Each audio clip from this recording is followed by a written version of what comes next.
fellers, and welcome back to Noob's Workshop. Now, today we are going to be modding the X-Shot Insanity Maniac. Unfortunately, we are short on funds, so we're just gonna have to see what the strength of another gun. Oh yeah. Now the first step we have to do is unscrew not one of the guns, but both of the guns so we can get both the springs out. Thankfully, we have the power of editing. Now I'm gonna remove the cover in 3, 2, 1. Bam! It's very anticlimactic. Moving those aside, we now have to unscrew the next gun to get that spring. Now I'd like to take the time to be thankful that I'm not modding this gun, because boy, that looks very complex. Anyway, the next step is to dissect the other gun alive one by one so we can eventually reach the spring, like so. Now this spring should be a bit stronger, theoretically. So the next step is to somehow get that spring in that chamber where I think there's another spring. But to do that, we're gonna have to do some dissecting. Wabam! Now we're left with this looking part. This is like the shooting mechanism, and so the next step is to take the spring out and reattach this spring. Now unfortunately we cannot get it currently, so I'm gonna have to figure out a way to remove that little top part. Okay, so I found this screw looking thing, and I'm pretty sure if I unscrew that I should be able to take the top part off like so. Now I'm considering using either one string or two springs. I'm probably gonna use one spring, but if it's not strong enough, I'll switch to two.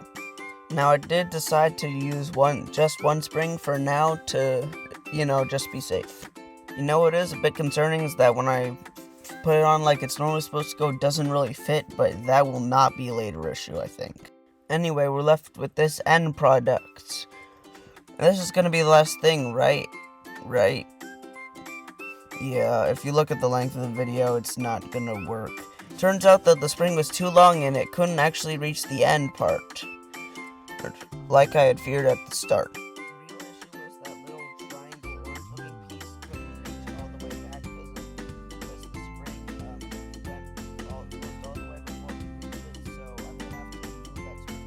With a little help from the old friend the Dremel, I was able to cut off the piece and I moved it back. I connected it with some epoxy that was not expired at all. And with the double spring that I changed last second, all that's left is to close those pieces together, which is actually really hard, and I'll probably have to do that off camera. Okay, after that I screwed everything back in, which was a mistake because the epoxy broke off. This is what I get for using 13-year-old epoxy. Okay, I have new epoxy and I reattached it right here after triple checking that was in the right orientation. And I switched to one spring this time, and it's now time to reassemble. Okay, here's the finished product, I think. And right from the moment of truth, and it pulls back and stays. The only problem is it feels easier to pull back because it can't pull back all the way. Moving on to the testing phase, I left the tape measure out from last video, so I didn't have to redo that, but as you can see, it's marked at 6 feet.